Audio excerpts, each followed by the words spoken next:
Galates 5, 22, 23 nous dit « Mais le fruit de l'esprit, c'est l'amour, la joie, la paix, la patience, la bonté, la bénignité, la fidélité, la douceur, la maîtrise de soi. » Le fruit du Saint-Esprit est le résultat de la présence du Saint-Esprit dans la vie d'un chrétien. La Bible dit clairement que chacun reçoit le Saint-Esprit dès qu'il croit en Jésus-Christ. Romains 8, 9. Pour vous, vous ne vivez pas dans la chair, mais dans l'esprit. Si du moins l'Esprit de Dieu habite en vous, quiconque n'a pas l'Esprit de Christ ne lui appartient pas. 1 Corinthiens 12, 13.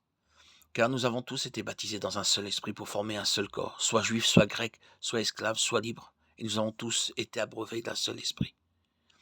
Éphésiens 1, 13, 14.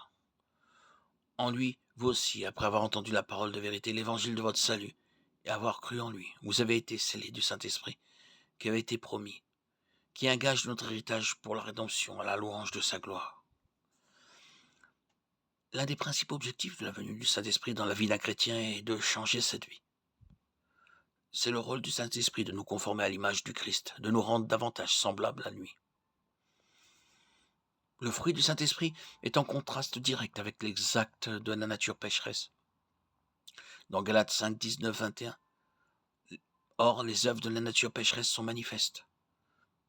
L'impudicité, l'impureté, la débauche, l'idolâtrie, la magie, les inimitiés, les querelles, les jalousies, les emportements, les disputes, les factions, l'envie, l'ivrognerie, les excès de table et les choses semblables. Je vous avertis, comme je l'ai déjà dit, que ceux qui vivent ainsi n'hériteront point le royaume de Dieu. Ce passage décrit tous les hommes à des degrés divers lorsqu'ils ne connaissent pas Christ et ne sont donc pas sous l'influence du Saint-Esprit. Notre chair pécheresse produit certains types de fruits qui reflètent notre nature. Et le Saint-Esprit produit des types de fruits qui reflètent sa nature. La vie chrétienne est une bataille de la chair pécheresse contre la nouvelle nature donnée par Christ. 2 Corinthiens 5, 17.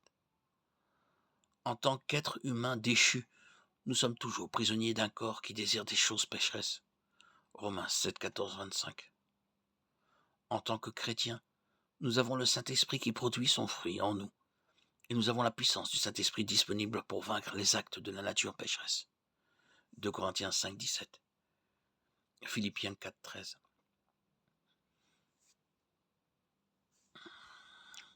Si quelqu'un est en Christ, il est une nouvelle créature. Les choses anciennes sont passées. Voici, toutes choses sont nouvelles.